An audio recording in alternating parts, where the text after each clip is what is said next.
దేవుని స్తోత్రం. మీ అందరికి వందనాలు. ఈరోజు వాగ్దానం 143 కీర్తన 1 చదువుకుందాం.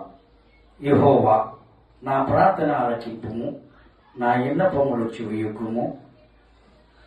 నీ విశ్వాసత బట్టియు నీ నీతి బట్టియు నాకు ఉత్తరయ్యము.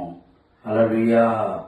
దేవుడు ఈరోజు వాగ్దానం మాట్లాడుతుంటే, యెహోవా నా ప్రార్థన ఆలకింపుము, నా విన్నపములు చెవియొగ్గుము అని మాట్లాడుతాడు దావీదు రాసిన కీర్తనలో. అయితే యెషయా 59 ఏమంటాడంట, ఎనుగారక చెవుగా మందం కాదు, రక్షింపనారకే వాస్తవం కురచగాదని దేవుడే మాట్లాడుతాడు. కాబట్టి మన ప్రార్థనలు వింటాడు, ఆయన చెవియొగ్గుతుండు. మన సమస్యలన్నీ, మన బాధలన్నీ ఇడిపించటానికి ఆయన సిద్ధంగా ఉన్నాడు. మన వంతు ఏంటంటే ప్రార్థన చేయటం, నీ భారం యెహోవా మీద మోపటం.